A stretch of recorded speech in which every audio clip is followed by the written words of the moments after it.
Hello, my dear students. Today we are discussing a new topic, that is prismatic Sala model and Bazar Canting model.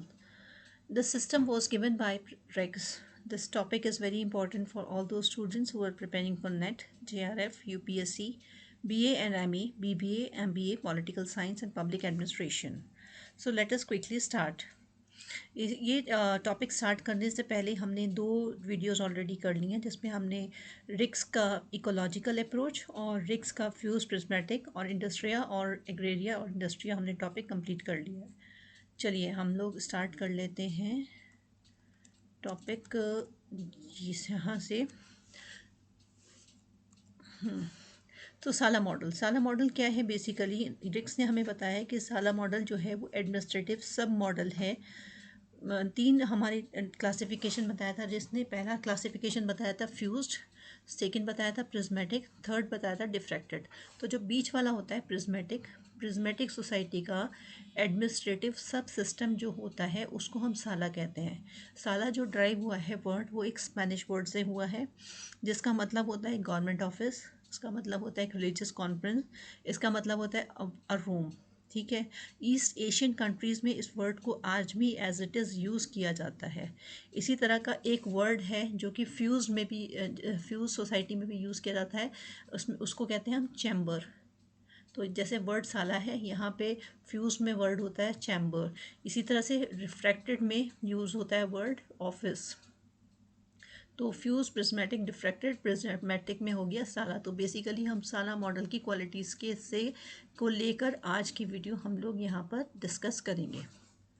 तो next हम देख लेते हैं कि किसी भी प्रिज्मेटिक सब मॉडल में, एडमिनिस्ट्रेटिव सब मॉडल में, चाहे वो फ्यूज का हो, चाहे वो प्रिज्मेटिक का हो, चाहे वो डिफ्रैक्टेड का हो, तीनों में ही कुछ क्वालिटीज़ एग्जिस्ट करती हैं। तो पहली क्वालिटी है इकोनॉमिक, दूसरी है सोशल, तीसरी है कम्युनिकेशनल और चौथी है सब सिम्बॉलिक और पांचवी है पॉलिटिकल।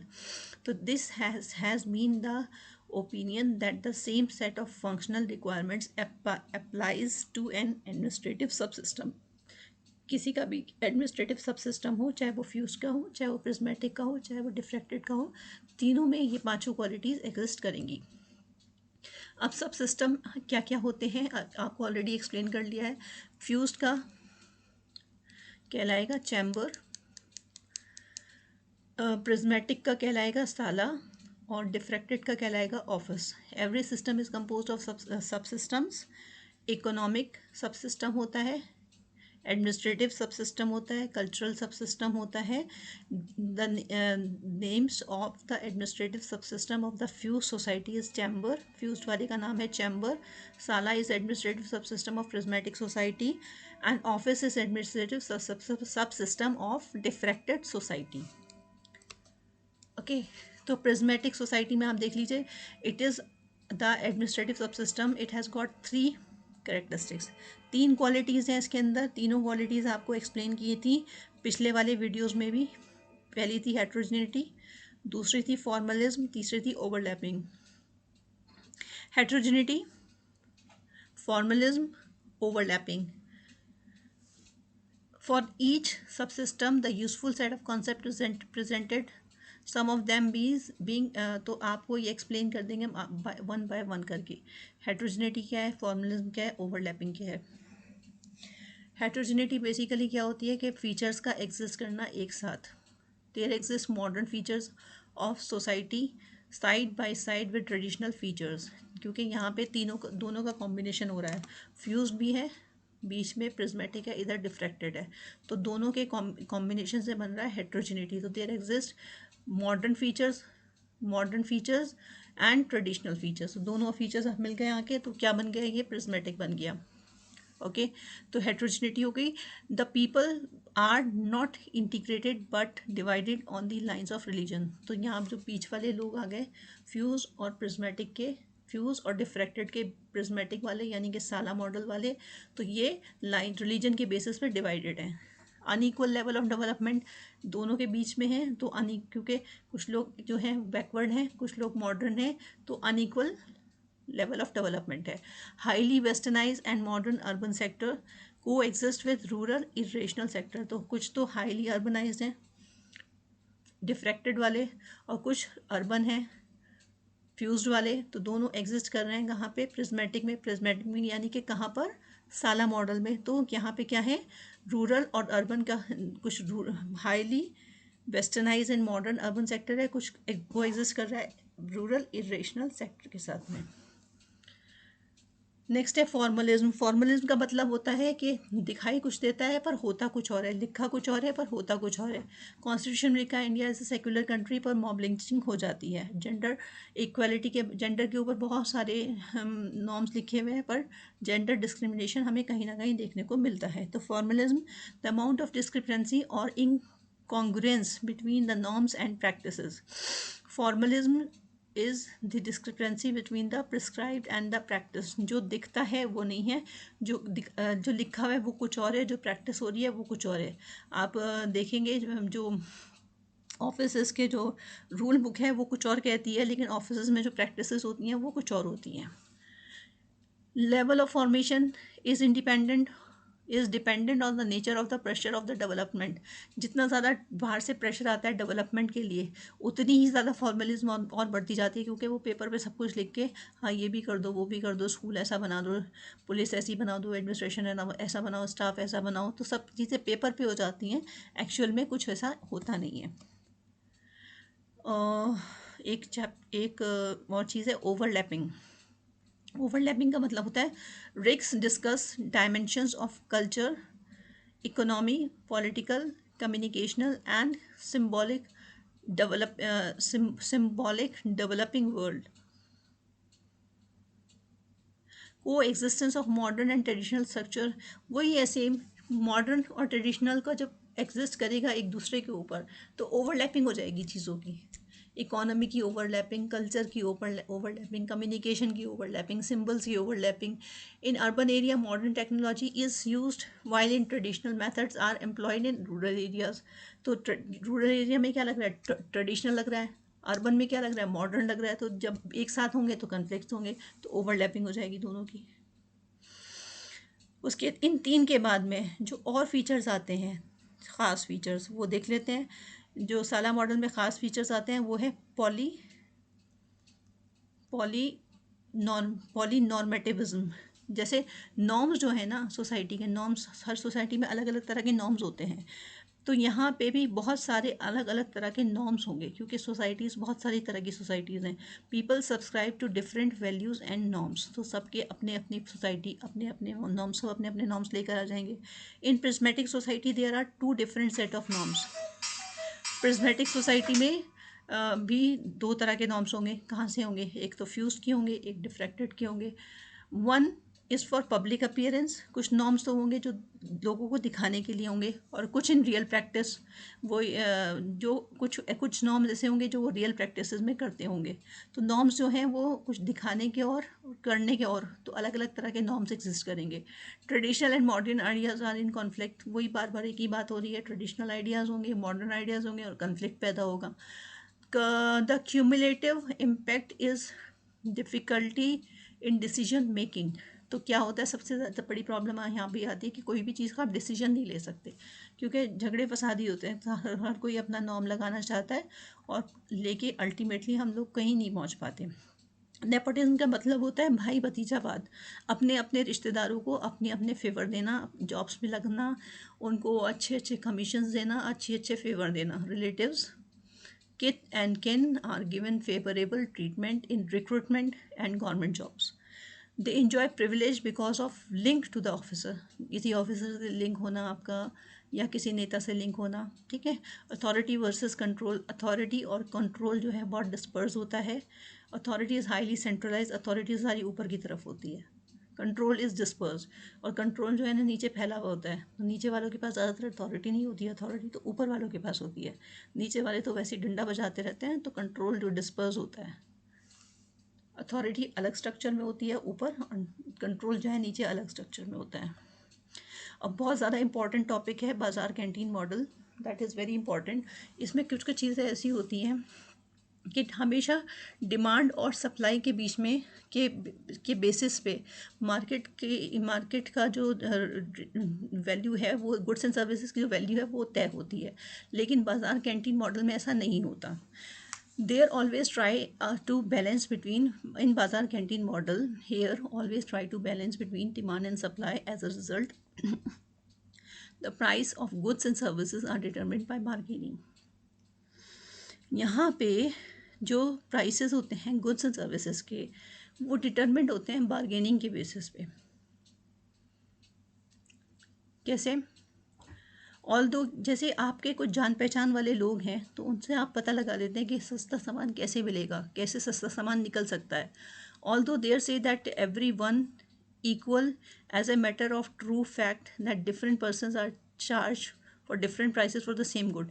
एक ही गुड्स एंड सर्विसेज को अलग अलग लोग अलग अलग पैसे में लेके आते हैं इस वाले बाज़ार कैंटीन मॉडल में। मान लीजिए एक ही प्रोडक्ट का कोई इंसान 100 रुपये दे के आता है, कोई उसी का 80 दे के आता है, कोई 70 दे के आता है, कोई उसी का 50 दे के आता है। तो जिसके अच्छे लिंक होते हैं वो उतने कम पैसे पे लेके आता है उसको।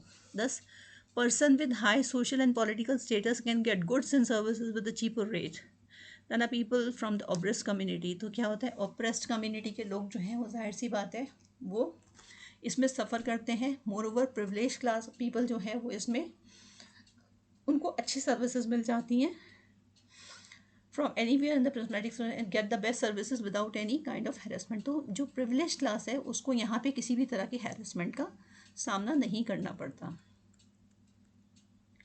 जैसे बाज़ार कैंटीन मॉडल यहाँ भी एक्सप्लेन किया गया है, देख सकते हैं आप।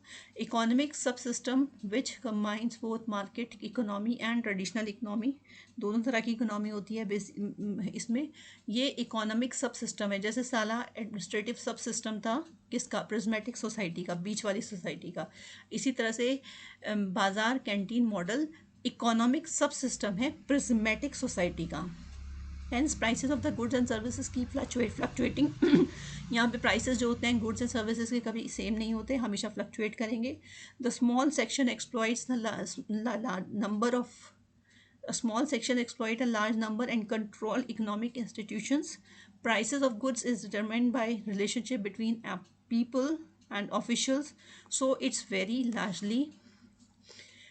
In this model, market factors are developed without increase in capital, so businessmen try to increase their influence on politics and administration and personal ends.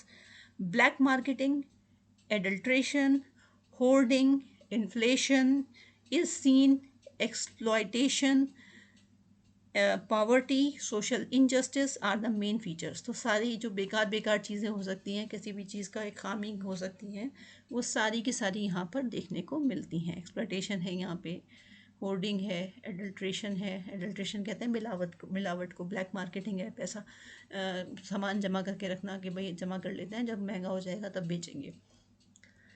तो ये सारे फीचर्स हमने अभी बाजार कैंटीन मॉडल के कुछ और फीचर्स भी हैं। दिस इज इकोनॉमिक सब system of prismatic society. Prices are not decided on the basis of demand and supply. Prices are not fixed. Bargaining is an important feature. Prices change from one customer to another customer. Goods are sold at lower price for some customers. This is a feature of canteen. अच्छा, इसका impact क्या पड़ता है administration का, बाजार canteen model का impact क्या पड़ता है? The unequal distribution of services raise to administrative cost. Unequal distribution है, जाहिर सी बात है, गरीब के पास कुछ नहीं है, अमीर के पास सब कुछ है। फैमिली कनेक्शन लीड्स टू साइनिक्यूज मतलब होता है कि आपके पास अच्छा पैसा आ सकता है, आपको अच्छे मौके मिल सकते हैं। तो फैमिली कनेक्शन अगर है आपके तो बेनिफिट्स मिल सकते हैं। पीपल विदाउट पुल फाइंड देम असाइन लो, जिसके कोई ऊपर हाथ पकड़ने वाला नहीं है, उस वो अपने आप को लो फील करता है, उसको कोई फ़ायदा नहीं होता सोसाइटी में। Fringe benefits are abound. Fringe benefit कहते हैं बीच का मुनाफा। अब जाहिर सी बात है, कोई अगर अपने लिंक की वजह से कोई प्रोडक्ट कम पैसे में ख़रीद के लेके आ रहा है और फिर ज़्यादा में बेच रहा है, तो बीच का जो फ़ायदा है उसे फ्रिंज बेनिफिट कहते हैं।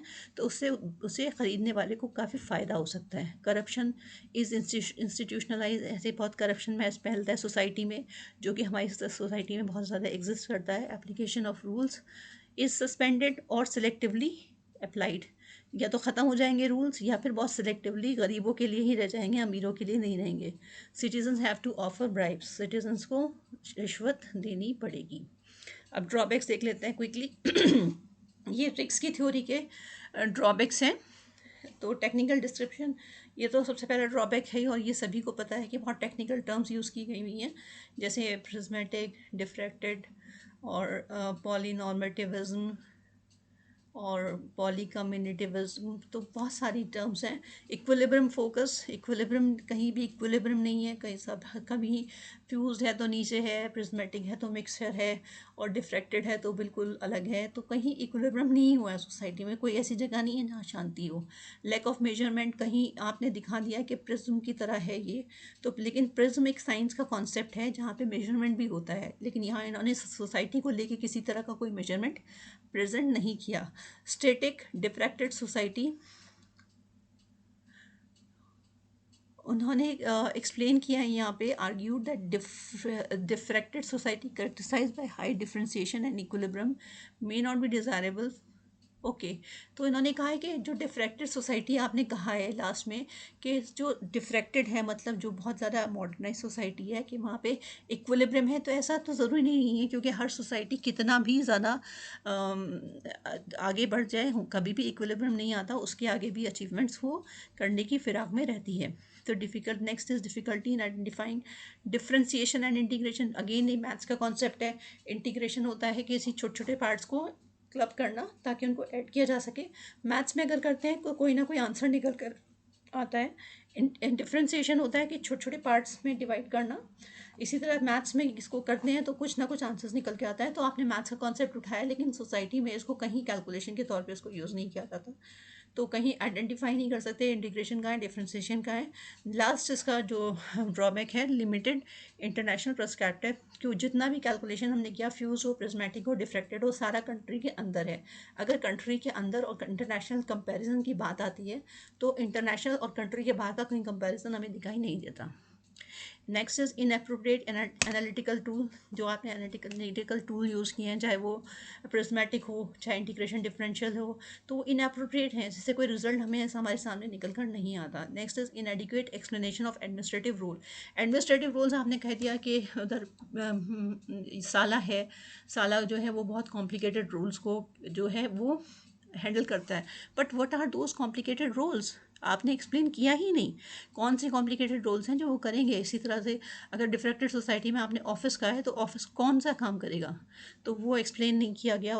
Next is overlapping in diffracted society, diffracted में भी ओवरलैपिंग है, जैसे सिर्फ प्रिज्मेटिक में ही ओवरलैपिंग नहीं हो रही है, ये तीनों अगर एक दूसरे के ऊपर चढ़ रहे हैं तो जो चढ़ा हुआ पार्ट है यानी कि ओवरलैप पार्ट है, प्रिज्मेटिक में नहीं है, सिर्फ आपका फ्यूज में भी है और डिफ्रैक्टेड में भी है, तो उस ओवरलैप पार्ट को तो हमने एक्सप्लेन ही नहीं किया ना। Next is negative character of prismatic model. Prismatic model में आपने जितनी भी चीज़ें एक्सप्लेन की, चाहे वो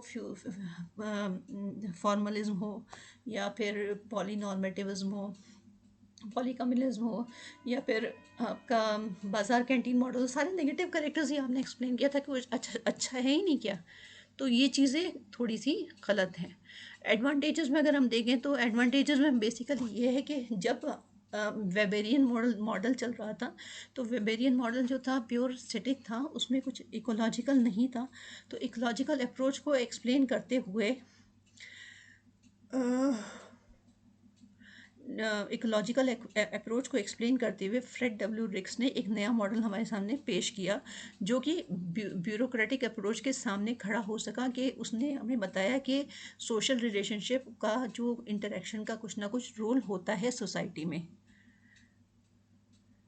और तो नेक्स्ट पॉइंट ये है कि रिक्स ने हमें कहीं ना कहीं बताया कि ब्यूरोक्रेसी और उसके एनवायरनमेंट के बीच में इंटरेक्शन होता ही होता है। Next point is also the same, कि रिक्स ने हमें बताया कि सोशियो पॉलिटिकल जो एक्सचेंज ऑफ आइडियाज़ होता है, इकोनॉमिक्स और इन्वायरमेंट के बीच में आज एक्सचेंज ऑफ आइडियाज़ होता है। Effectiveness of any organisation depend upon great extent on its environment. Environment और ऑर्गेनाइजेशन के बीच में एक्सचेंज होता है, मतलब इकोलॉजिकल अप्रोच एग्जिस्ट करती है। And next point is unlike weber approach, Rick's approach is not mechanical approach towards the study of administrative system. It may be called as recent approach to study the administration of a country. It also put out the inadequacy और deficiency of the mechanical approach. जैसे हमेशा mechanical approach की बात हो रही थी, हर किसी चीज़ को मशीन की फॉर्म में लिया जा रहा था, तो रिक्स ने जो सिस्टम था उसको मशीन की तरह नहीं लिया, तो वेबर की अप्रोच के सामने एक अच्छी अप्रोच उन्होंने पेश की जो कि मैकेनिकल नहीं थी, नॉन मैकेनिकल थी। Rick's approach may be regarded as a way to study public administration on the basis of comparison of different institutions that exist in different societies. अलग अलग societies में systems को हम कैसे compare कर सकते हैं वो बताया। ट्रेडिशनल सिस्टम और मॉडर्न सिस्टम को कैसे कंपेयर कर सकते हैं वो बताया।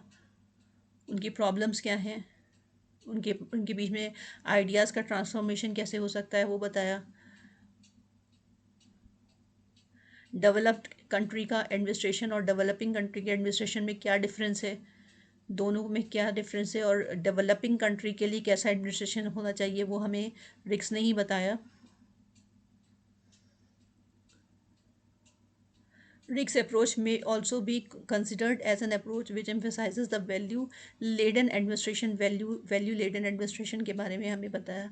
On the basis of Rick's approach, it became clear that administration has a close relationship with social, culture aspect and concerned country, and accordingly, the administrative system must be designed to fulfill the requirements of the society.